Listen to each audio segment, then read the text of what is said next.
आज हम बात करने वाले हैं जेम्स वॉटसन की, जो 20वीं सदी के बायोलॉजी के आप कह सकते हैं एक बहुत बड़े नाम थे। लेकिन उनकी कहानी सीधी सादी नहीं है। ये एक शानदार जीत और उतने ही गहरे विवाद का एक बड़ा ही उलझा हुआ किस्सा है। तो देखिए, जेम्स वॉटसन के दो चेहरे हैं, दो बिल्कुल अलग पहचान। एक तरफ वो एक वैज्ञानिक लीजेंड है, डीएनए की बनावट को खोजने वालों में से एक, नोबेल प्राइज विनर जिसने मॉडर्न बायोलॉजी की नींव रखी। और फिर दूसरी तरफ एक ऐसा इंसान जिसे समाज ने, खासकर वैज्ञानिक समाज ने ही पूरी तरह से नकार दिया, अपने नस्वादी और लिंगभेदी बयानों की वजह से। अब सवाल यही उठता है कि आखिर एक ही इंसान इतना महान और इतना विवादित दोनों कैसे हो सकता है। इसी गुत्थी को आज हम सुलझाने की कोशिश करेंगे। ये एक ऐसी कहानी है जो हमें विज्ञान की बुलंदियों पर भी ले जाएगी और इंसानी गिरावट की गहराइयों में भी। तो चलिए कहानी की शुरुआत करते हैं। हम चलते हैं 1950 के दशक की शुरुआत में, कैम्ब्रिज यूनिवर्सिटी।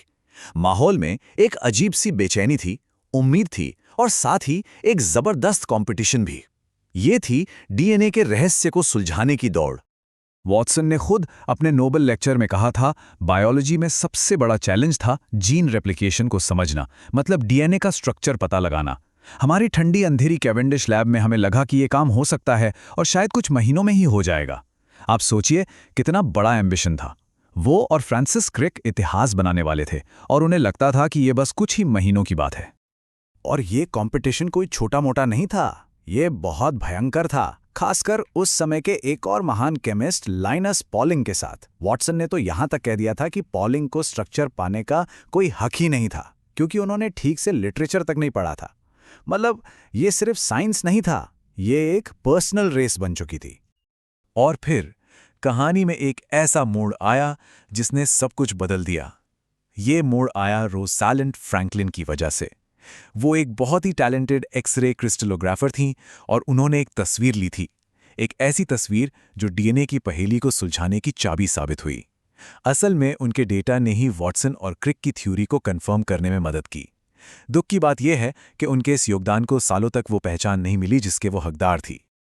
वॉटसन ने खुद बाद में माना, जैसे ही मुझे रोसालिंड फ्रैंकलिन की एक्सरे तस्वीर दिखाई गई और वाह, वो एक हेलिक्स था, उस एक पल ने हमें जैसे झकझोर कर रख दिया। आप महसूस कर सकते हैं वो यूरेका वाला मोमेंट। फ्रैंकलिन की वो फोटो 51 ही वो चिंगारी थी जिसकी वॉटसन और क्रिक को सख्त जरूरत थी। तो चलिए अब सीधे चलते हैं उस पल पर जिसने बायोलॉजी की दुनिया को हमेशा के लिए बदल दिया, वो डबल हेलिक्स का पल, मार्च 1953। नेचर मैगजीन में छपे उनके पेपर का ये एक वाक्य विज्ञान के इतिहास के सबसे फेमस वाक्यों में से एक है। बहुत ही सरल तरीके से लिखा है, ये हमारे ध्यान से नहीं चूका है, लेकिन इस एक लाइन में उन्होंने अपनी खोज की सबसे बड़ी बात कह दी थी कि उन्हें पता चल गया है कि जीवन खुद को कॉपी कैसे करता है। और इस खोज का असर जरा सोचिए कैसा रहा होगा। उनके एक साथी बायोलॉजिस्ट सिडनी ब्रेनर ने कहा, वो मेरी जिंदगी का सबसे एक्साइटिंग दिन था। डबल हेलिक्स की खोज एक रहस्य खुलने जैसा था। मेरे लिए सब कुछ एकदम साफ हो गया और मेरा पूरा साइंटिफिक करियर उसी दिन तय हो गया। मतलब रातों रात बायोलॉजी की दुनिया बदल गई थी। इस खोज के बाद जाहिर है वॉटसन के लिए अवार्ड्स और शोहरत का एक नया दौर शुरू हुआ। वो साइंस की दुनिया के टॉप पर पहुंच गए। ये देखिए उनकी करियर की उड़ान। 1953 में डबल हेलिक्स पर पेपर छपा, 1962 में उन्हें नोबेल प्राइज मिला, फिर 1968 में वो कोल्ड स्प्रिंग हार्बर लेबोरेटरी के डायरेक्टर बने और बाद में 1990 में ह्यूमन जीनोम प्रोजेक्ट के पहले हेड बने।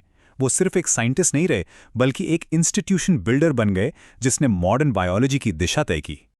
और ये नोबेल प्राइज जो उन्हें फ्रांसिस क्रिक और मॉरिस विल्किंस के साथ मिला, वो उनके काम पर, उनकी खोज पर सबसे बड़ी वैज्ञानिक मोहर थी। इससे बड़ा सम्मान और क्या हो सकता था। तो वो विज्ञान के शिखर पर थे।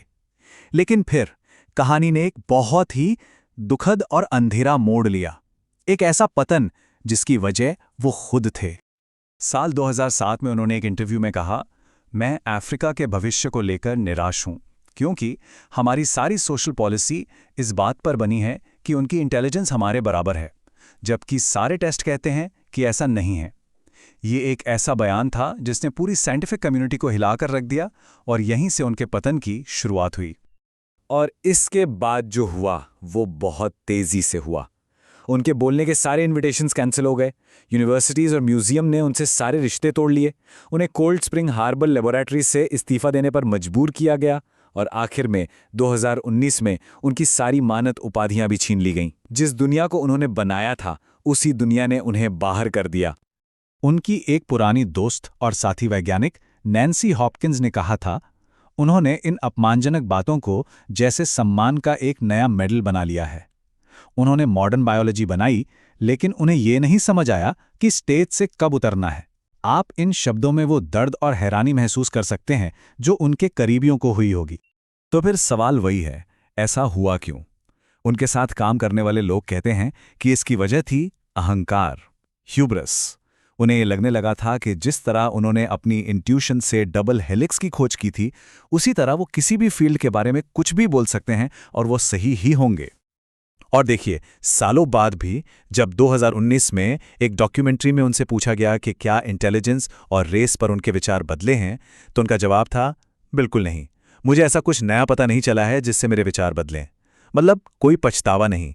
और इसी जवाब ने उनकी और साइंटिफिक कम्युनिटी के बीच आखिरी दरवाज़ा भी बंद कर दिया। तो अब सवाल ये है कि इतिहास उन्हें कैसे याद रखे। ये एक बहुत मुश्किल सवाल है। एक तरफ वो इंसान है और दूसरी तरफ उसकी खोज, वो मॉलिक्यूल। दोनों को कैसे देखें? ये दो तस्वीरें, यही उनकी पूरी कहानी है। एक तरफ 25 साल का वो जीनियस जिसने जिंदगी का सबसे बड़ा राज खोज निकाला, और दूसरी तरफ 90 साल का वो बुजुर्ग जिसे अपनी ही बेबुनियाद और गैर जिम्मेदाराना बातों की वजह से दुनिया ने भुला दिया। उनके एक पुराने साथी ने शायद सबसे सटीक बात कही थी। जिम 70 साल से 1953 के बस उस एक दिन के सहारे ही जीते रहे। सोचिए, एक दिन की कामयाबी की कितनी लंबी परछाई। तो सवाल ये उठता है, और ये सिर्फ वॉटसन के लिए नहीं है, क्या हम साइंस को साइंटिस्ट से अलग करके देख सकते हैं? क्या ऐसा करना सही है? और आखिर में हम आपको इसी सवाल के साथ छोड़े जाते हैं। एक ऐसी विरासत को कैसे याद किया जाए जिसमें एक तरफ तो ज्ञान का अनमोल तोहफा है और दूसरी तरफ नफरत और भेदभाव का जहर? इसका फैसला शायद इतिहास ही करेगा।